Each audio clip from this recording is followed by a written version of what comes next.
Unlock a world of viewers by making your YouTube videos speak their language. Today, we're diving into how you can easily translate your YouTube video titles and descriptions, breaking down language barriers and significantly boosting your global reach. First, let's explore YouTube's powerful built-in automatic translation features.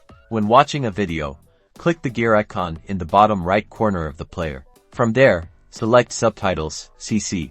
You'll see a list of available subtitle languages.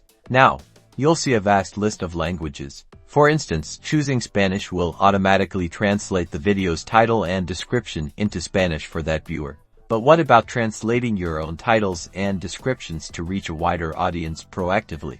Head over to your YouTube studio. Choose the video you want to edit. Scroll down until you find the title and description section. Here, you'll see an Add Translations button.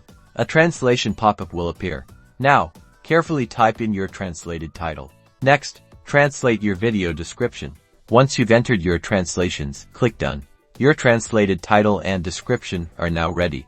By leveraging these translation features, you're building communities across borders and transforming your YouTube channel into a global phenomenon.